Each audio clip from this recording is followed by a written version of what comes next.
Diskusi kelompok iblis ini membuat para iblis yang berhadapan dengan Feng Tianxing mengertakkan gigi. Tapi aku tidak bisa menahan sepatah kata pun untuk waktu yang lama. Tidak mungkin. Dalam arti tertentu, apa yang dikatakan Feng Tianxing memang benar. Terutama ketika ras iblis tidak mengetahui nilai biji merah di tangannya. Bahkan ras iblis tahu bahwa dia hanya menggertak. Melihat situasinya hampir berakhir, Feng Tianxing melanjutkan. Aku melihatmu. Lebih baik kembali dan mempelajarinya untuk melihat benda apa ini. Kembalilah lebih awal. Ini bukan tempat untuk orang bodoh. Hei, jangan khawatir. Aku tidak membicarakanmu. Maksudku. Orang bodoh yang rela membeli 5 potong sutra untuk membeli biji tembaga di tanganmu. Sarkasme Feng Tianxing membuat iblis gemetar karena marah. Dan tiba-tiba terbakar. Menghancurkan tinjunya langsung ke Feng Tianxing. Tidak. Diam. Ledakan. Setelah suara teredam, para iblis yang hadir mendesah. Karena Feng Tianxing sama sekali tidak bergerak setengah langkah. Dan membiarkan tinju iblis itu mengenai dia. Tetapi dia tidak bergerak sama sekali. Bisakah klan iblis yang tumbuh lambat dibandingkan dengan Feng Tianxing? Tubuh lengkap yang terus-menerus direndam dalam cairan obat. Jelas tidak.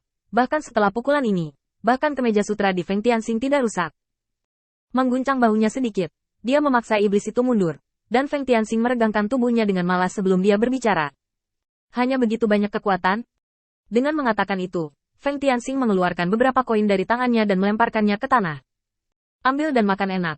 Kamu tidak punya kekuatan untuk mengalahkan orang. Dan kamu masih ingin menjadi anak jalanan.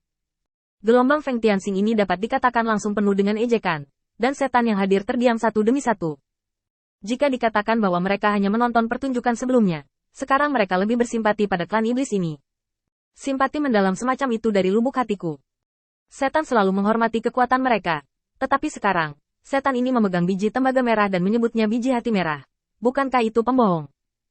Lebih penting lagi, pembohong itu sangat marah sehingga dia bahkan tidak melukai sehelai rambut pun di sisi lain. Bahkan pakaian sutranya tidak robek sedikit pun.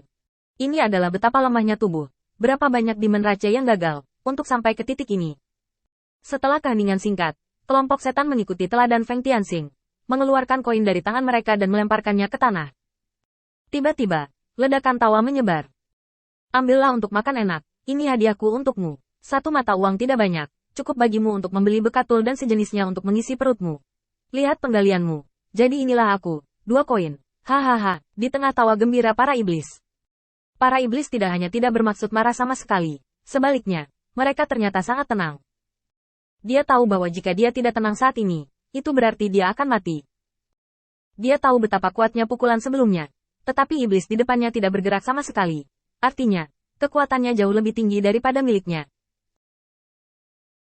Biji di tangannya jelas bukan biji tembaga. Tetapi apakah ada kemungkinan baginya untuk membenarkannya? Tidak. Tidak sedikit pun. Berdebat dengan setan di pasar gelap? Siapa yang peduli jika dia adalah iblis yang berada di zona perdagangan bebas dan bahkan tidak tahu apa yang mereka jual?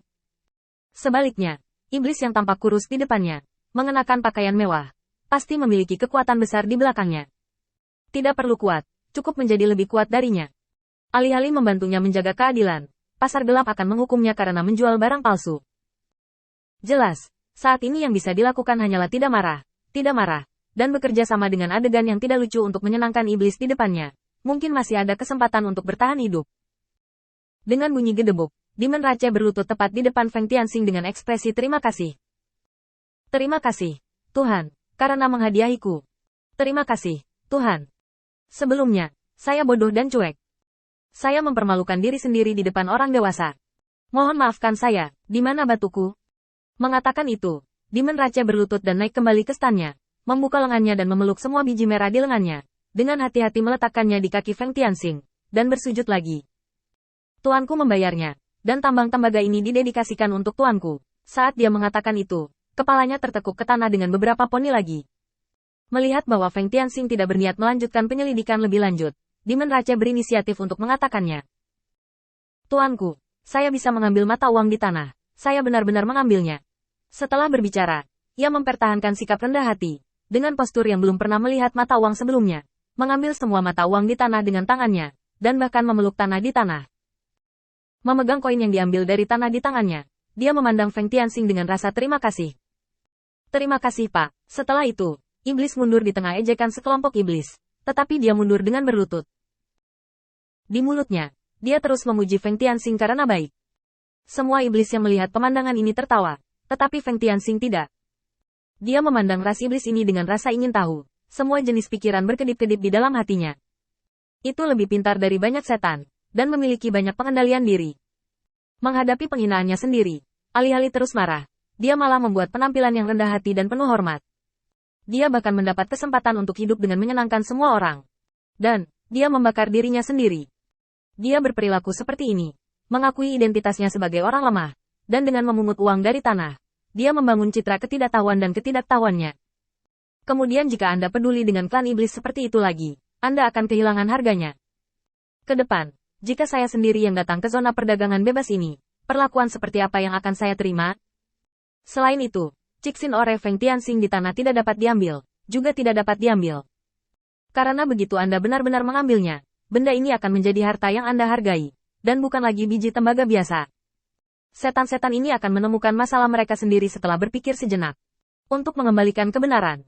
Meskipun rencana hari ini diatur oleh Feng Tianxing, menurut akal sehat, tidak mungkin iblis biasa bereaksi begitu cepat dan melindungi kepentingan mereka sendiri.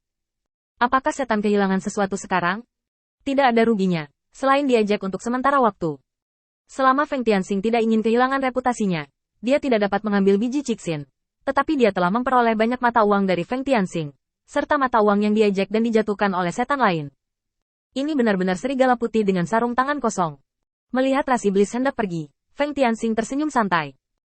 Berhenti, aku masih punya sesuatu untuk ditanyakan padamu. Adegan seperti itu membuat para iblis yang hadir tertawa terbahak-bahak, seolah-olah mereka sedang menunggu pertunjukan bagus berikutnya.